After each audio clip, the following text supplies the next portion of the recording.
Welcome back, guys, to another episode of Questbound Reader. Guys, thanks for sticking around thus far. It's been a hot minute, I know, since our last video, but I got two books for you on today's video. I was going to say show. On today's video show.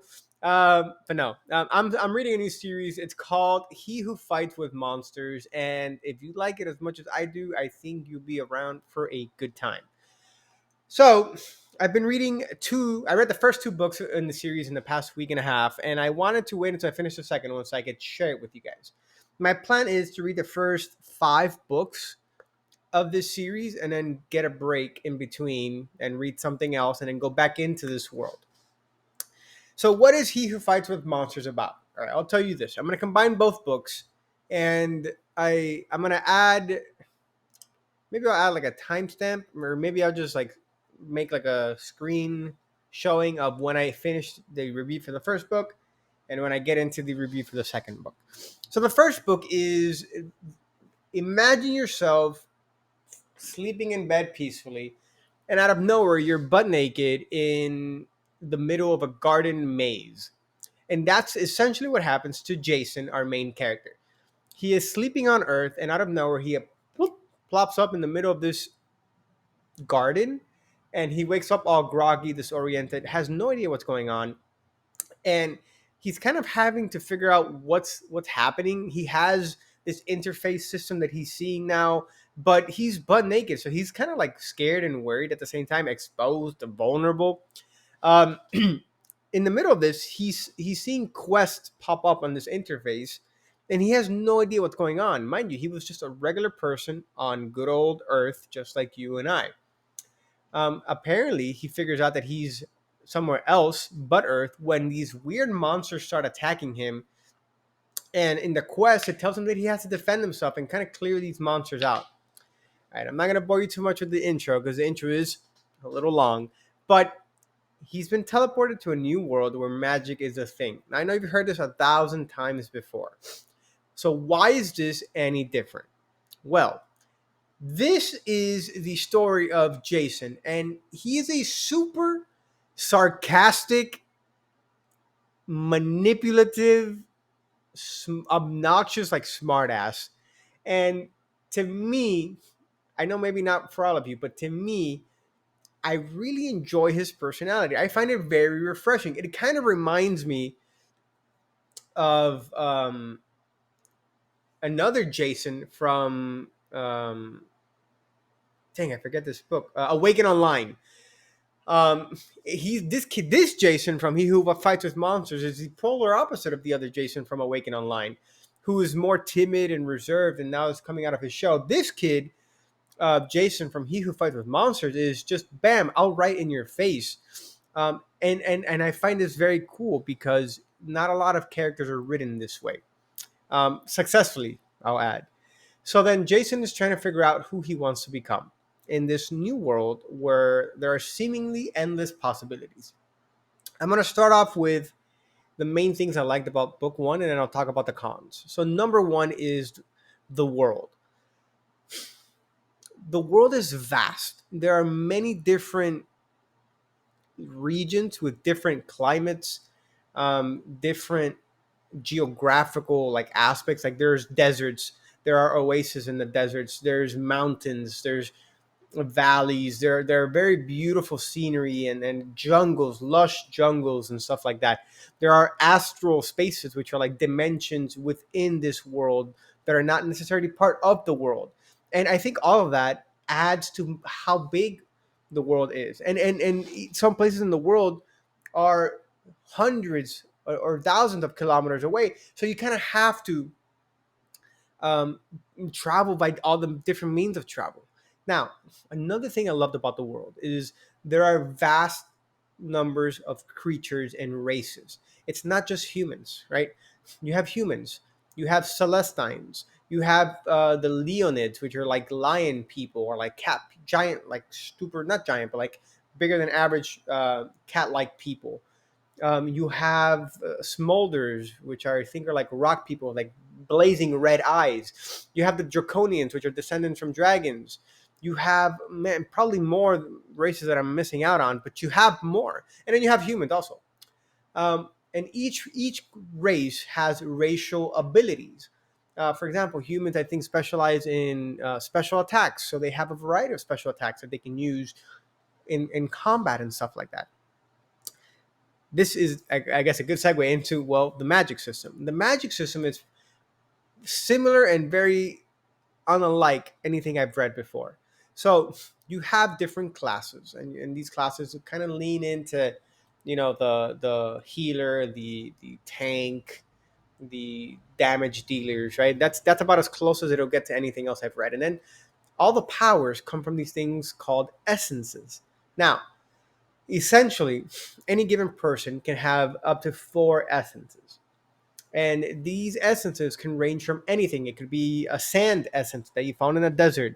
It could be a dark essence. It could be a poison, a blood, a light, a holy, a fire, water, oasis. There's an unlimited amount of essences that you can possibly think of, which makes it cool because each of these essences can give you up to four different powers.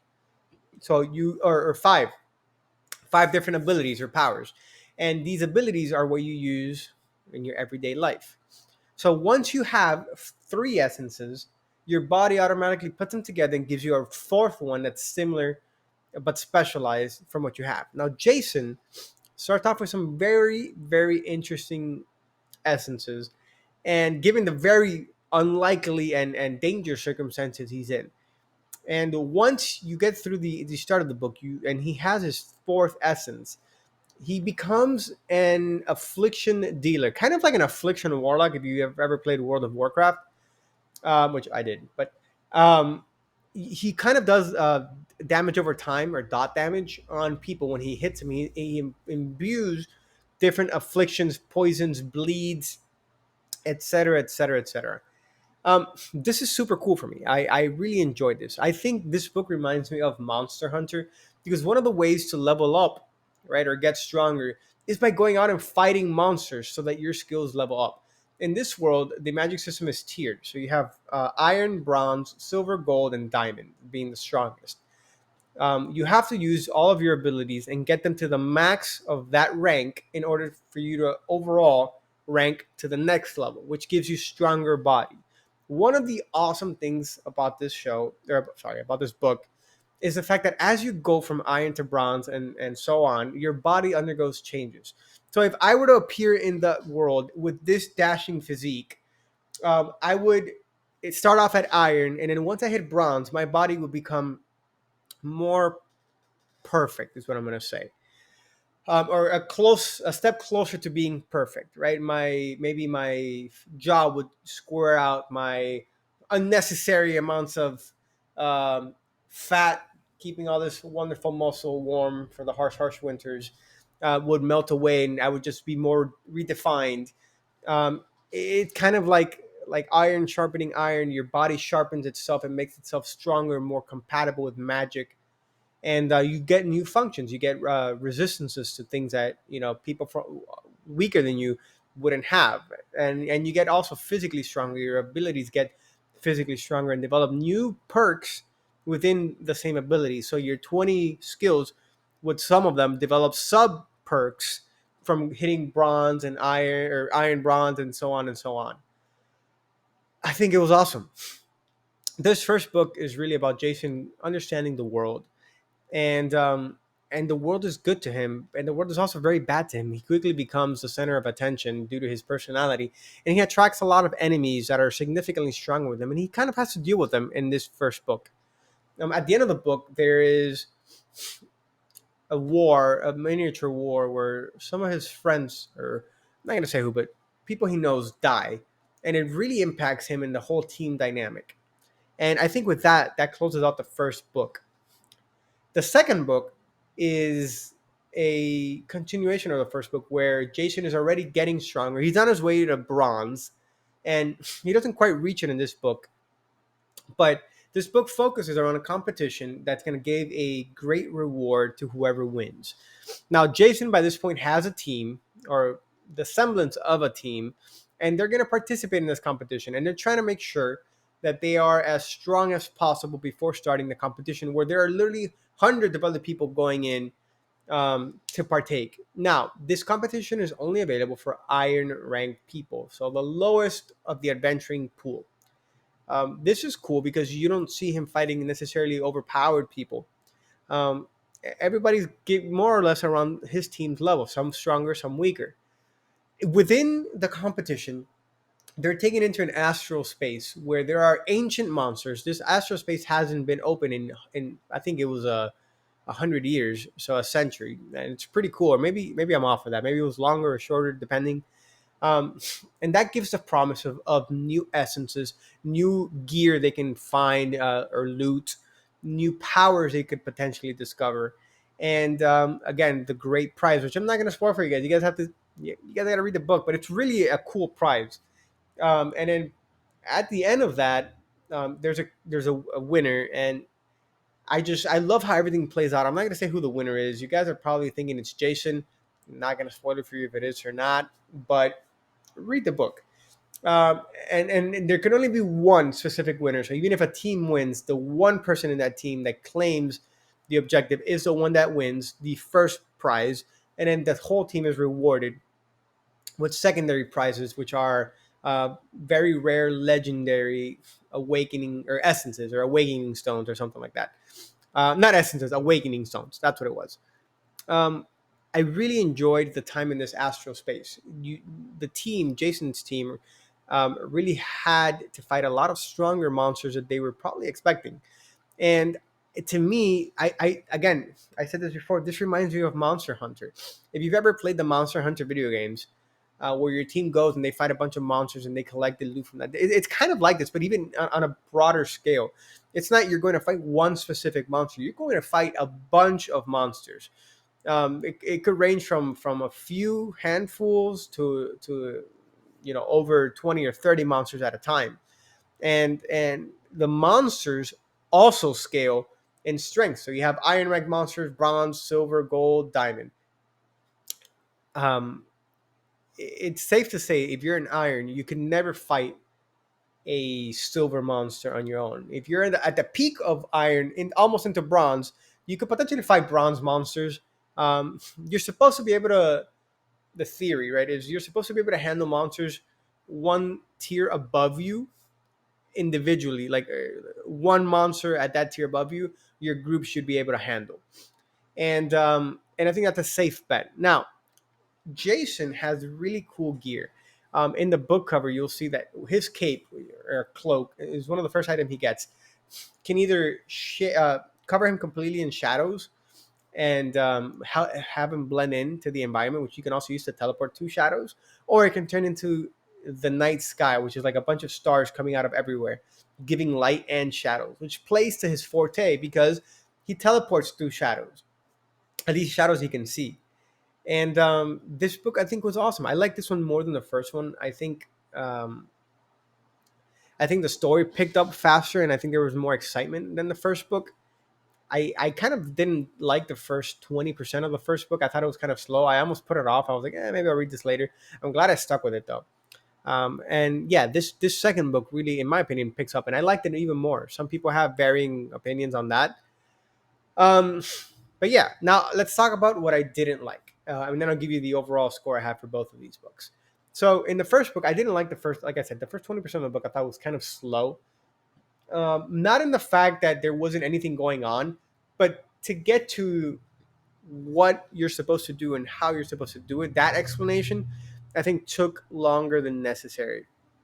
There were a lot of things happening during that first 20 to 30% of the book. It's just the sub, I guess it's the way the book was written, you could say. The writing style was very simple, but at the same time, it kind of lags a little. I don't know if you know what I mean, but but yeah, I felt like that was one of the things that I just kind of bugged me a little bit. The second thing I noticed that I really dislike about this whole series so far is that, and maybe this is just me being picky, but whoever proofread this or whoever published this, I don't think they proofread it enough. There's a lot of grammatical errors that if I'm reading something, it'll end like in a really awkward phrase. I don't know if this was translated or what, but there's a lot of phrases that start off and you're like, oh, okay, this is I know where this is going, and then it'll say something at the end of that phrase that doesn't fit in, um, and you're kind of like, wait, I don't think this is supposed to be here. And then you just keep reading because obviously you're not gonna stop, but it kind of just like stops you for a second. You're like, okay. And I've also seen like some typos here and there of words being repeated back to back, and again, this is me being picky, but it's part of my honest review. And I think that's pretty. The third thing I would say is, again, sometimes the book drags a little. In the second book, I felt it, and some parts. The first book probably I felt it more. I'm halfway through the third book right now, and I think I'm gonna do books 3 and 4 again in one review. And in book three, I think it's the book that I found the most typos or like weird phrasing, of the three that I've read so far. But overall, I think the series, judging the first two books, which is what we're talking about today, I think this puts it at a very solid, like 4.25 stars. And I never do two fives, like 4.25%, or 4.25 out of 5. I usually do 4, 5, or like halves, but I gave the first one a 4 in my mind, and the second one a 4.5. So I think this is a fair combination of those two. I don't know. At least in my head, it is, right. So this is a 4.25 total, and I think you guys are gonna really love it. I think it has a lot of great things going for it. Yes, Jason is obnoxious. Yes, he is hard to deal with. Yes, he's a smartass, but he's a good guy down deep inside, I guess. If you guys have read this and you have different opinions, or if you really hate someone or really like someone, go ahead and talk to me about them. I have characters that I absolutely hate, like Sadwick. I hope that guy, bad things happen to him. He's just a piece of crap person. The whole Church of Purity so far seems to be a whole piece of crap church. There's a bunch of goddesses and gods in this world, and each has like a church or a cult following them, and it's really cool because they interact with the people, like on a daily or like weekly basis. Like the gods will come and appear, and they have an overwhelming aura and strength, but they take the time to interact with humans and people of other races. So I thought that was really cool. I find it cool how some of the gods and Jason interact, because Jason's very like, I'm anti going with the flow. I'm anti bowing down or kneeling before anyone.